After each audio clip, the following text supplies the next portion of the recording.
Hi friends, ఈ వీడియోలో మనం India versus Pakistan T20 world cup 2024లో ఇండియా గెలుస్తుందా లేదా పాకిస్తాన్ గెలుస్తుందా అనే విషయం తెలుసుకుందాం మన ప్రివ్యూ ద్వారా. ఫస్ట్గా మనం పిచ్ అనాలిసిస్ మరియు ఎవరు ఫేవరెట్గా ఉండబోతున్నారో, మధ్యలో కీ బ్యాటిల్స్, ఇలా మొదలగు విషయాలన్నీ తెలుసుకుందాం మన వీడియోలో. So welcome to my channel triples from India. మనం మొదటగా చూసుకున్నట్లయితే మనం హెడ్ టు హెడ్ చూసుకున్నట్లయితే T20 వరల్డ్ కప్స్లో 7 మ్యాచెస్ జరిగితే 5 మ్యాచెస్ ఇండియా గెలిచింది అండ్ ఒక మ్యాచ్ మాత్రం పాకిస్తాన్ గెలిచింది. ఈ విధంగా చూసుకున్నట్లయితే ఇండియాకి ప్యూర్ డామినేషన్ ఉంది. ఇంక మనం పిచ్ విషయానికి వస్తే ఇది నాసు కౌంటీ ఇంటర్నేషనల్ స్టేడియం, న్యూయార్క్, అమెరికాలో జరుగుతుంది. ఈ స్టేడియం మనం చూసుకున్నట్లయితే పిచ్ అన్నది వెరీ స్లోగా ఉంటుంది. T20 ఫార్మాట్ అన్సూటబుల్ పిచ్ ఇది. ఇంక మనం చూసుకున్నట్లయితే ఇది very slow pitch and outfield కూడా స్లోగా ఉంటుంది. ఎందుకంటే ఇది గ్రాస్ అన్నది ఫ్లోరిడాలో గ్రో చేసింది గ్రాస్ ఇది.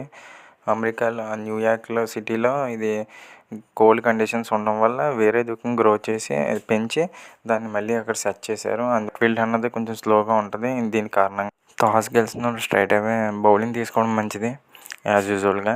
అండ్ మనం ప్రాబబుల్ 11 చూసుకున్నట్లయితే Rohit Sharma, Kohli, Pant wicket keeper and Suryakumar Yadav, Shivam Dube, Hardik Pandya, Jadeja and Axar Patel, Bumrah, Arshdeep Singh and Siraj.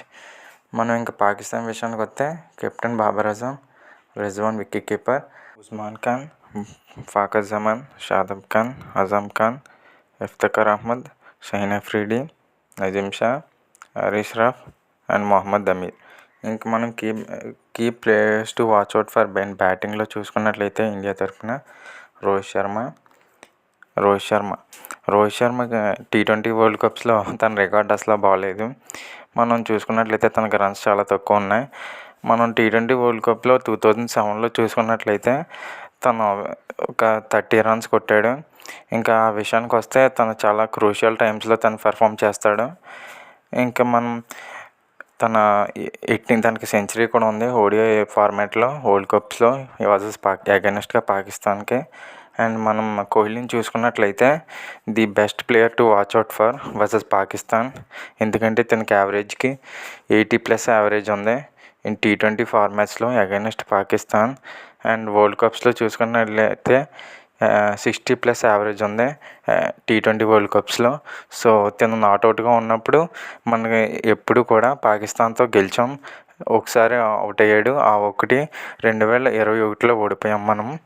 ఇంక మనం చూసుకున్నట్లయితే తర్వాత పాండ్యాకి కూడా పాకిస్తాన్లో తన డెబ్యూ మ్యాచ్లో ఓడిఐ ఫార్మాట్లో వరల్డ్ కప్లో అగైనెస్ట్ పాకిస్తాన్ రికార్డ్ బాగుంది, 3 వికెట్లు తీశాడు. అండ్ తన బ్యాటింగ్ ఎబిలిటీ కూడా చూపించాడు, ఆ 6 హిట్టింగ్ ఎబిలిటీ అన్నది. అండ్ మనం చూసుకున్నట్లయితే బౌలింగ్ చూసుకున్నట్లయితే హర్దీప్ సింగ్ కూడా మంచి రికార్డ్ ఉంది. హర్దీప్ సింగ్కి 3 వికెట్లు తీశాడు తను కూడా అగైనెస్ట్ పాకిస్తాన్ T20 ఫార్మాట్లో వరల్డ్ కప్లో. అండ్ మనం చూసుకున్నట్లయితే తన టాప్ ఆర్డర్ని బాబర్ అజమ్ని గట్రా ఆల్రెడీ ఒకసారి అవుట్ చేసి ఉన్నాడు. మరి వాళ్ళ పర్ఫార్మెన్స్ ఈసారి హర్దీప్ సింగ్ మన బ్యాటిల్ అన్నది అగైనెస్ట్ ఓపెనర్స్ అన్నది అద్భుతంగా ఉంటుంది. తను కూడా మంచి ఫామ్లో ఉన్నాడు. అండ్ మనం తర్వాత బౌలర్ని చూసుకున్నట్లయితే మొహమ్మద్ సిరాజ్ అన్నది తన లైన్ అండ్ లెంత్ అన్నది ఇంప్రూవ్ చేసుకుంటే బాగుంటుంది. ఆ పేస్ వేరియేషన్ కావచ్చు, ఇంకా short of line deliveries and కొంచెం యార్కర్స్ అన్నది ఎగ్జిక్యూషన్ చేస్తే బాగుంటుంది.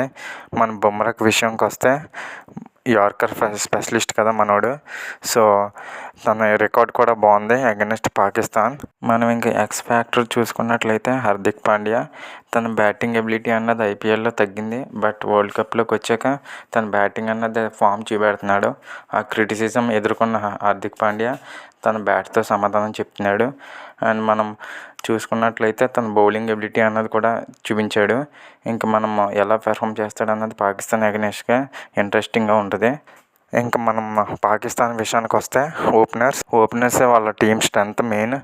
ఎందుకంటే ఓపెనింగ్ ఆర్డర్లో రిజ్వాన్ అండ్ బాబర్ అజమ్. రిజ్వాన్ చూసుకుంటే ఈ మధ్యన రన్ స్కోరింగ్ అన్నది తగ్గింది. అండ్ బాబర్ అజమ్కి అయితే ట్రై సిరీస్లో చూసుకున్నట్లయితే వరల్డ్ కప్కి ముందు తనకి హార్డ్లీ 30s 40s ఉన్నాయి. అండ్ మన స్ట్రైక్ రేట్ ఎబిలిటీ అన్నది కొంచెం స్లోగా ఉంది. T20 ఫార్మాట్లో. అండ్ మిడిల్ ఆర్డర్లో batter to watch out for Fakhar Zaman. తనకు సెంచరీ కూడా ఉంది అగైనెస్ట్ ఇండియా T20 ఫార్మాట్లో. అండ్ తను ఎలా పెర్ఫామ్ చేస్తాడన్నదే తన hitting ability against spinners Jadeja and Axar Patel. And బుమ్రాకి అగైనెస్ట్గా కూడా ఓపెనింగ్లో వస్తే అటాకింగ్ అన్నది ఎలా చేస్తాడు అన్నది చూడాలి. అండ్ మనం బౌలింగ్ విషయానికి వస్తే షైన్ అఫ్రీడి. తనకి 3 వికెట్స్ ఉన్నాయి వరల్డ్ కప్లో అగైనెస్ట్ ఇండియా 2021లో. ఓపెనర్స్ కోహ్లీ అండ్ రోహిత్ శర్మకి అగైనెస్ట్గా బ్యాటిల్ అనేది అద్భుతంగా ఉంటుంది. నెక్స్ట్ బౌలర్ని చూసుకున్నట్లయితే bowler to watch out for is Haris Rauf ఒకసారి ఆల్రెడీ రోహిత్ శర్మను వచ్చేసాడు, మరియు సూర్యకుమార్ యాదవ్ని కూడా ఒకసారి వచ్చేసాడు. So he will be the key bowler against Suryakumar Yadav and Rohit Sharma. And మనం చూసుకున్నట్లయితే మొహమ్మద్ అమీర్ తన వేరియేషన్స్ అన్నది ఎలా చూపెడతాడో చూడాలి. తన ఇన్స్వింగింగ్ ఎబిలిటీ అండ్ పేస్కి అగైనెస్ట్గా షైన్ అఫ్రీడి పేస్కి అగైనెస్ట్గా ఇండియా ఓపెనర్స్ అన్నది ఎలా పెర్ఫామ్ చేస్తాడో చూడాలి. అండ్ హరీష్ రఫ్ యొక్క స్లోవర్ వన్స్కే మరి తన సూర్యకుమార్ యాదవ్ బౌన్సర్కి ఎలా ఆడతాడన్నది మనం గమనించాల్సిన విషయం. And player to watch out for Pakistan X factor ఎవరంటే షాదాబ్ ఖాన్. తన హిట్టింగ్ ఎబిలిటీ అన్నది బ్యాటింగ్లో చాలా పెరిగింది. అండ్ తన స్పిన్నర్స్కి అగైనెస్ట్గా తన హిట్టింగ్ ఎబిలిటీ అన్నది ఏంటో చూపెడుతున్నాడు. మనం ఇంకా బౌలింగ్ విషయానికి వస్తే బౌలింగ్లో కూడా షాదాబ్ ఖాన్ తన ఎకానమీ అన్నది చాలా బాగా మెయింటైన్ చేశాడు. 2022లో చూసుకున్నట్లయితే తను అగైనెస్ట్గా క్రూషియల్ బ్యాటిల్లో తను రన్స్ ఇచ్చేశాడు. ఆ కారణంగా మ్యాచ్ ఓడిపోయింది Pakistan. So India will be favourite friends. So that's it friends. నేను ఇచ్చిన ఇన్ఫర్మేషన్ అన్నది మీకు నచ్చినట్లయితే సబ్స్క్రైబ్ చేయండి, లైక్ చేయండి, షేర్ చేయండి, ఒక కామెంట్ కూడా చేయండి.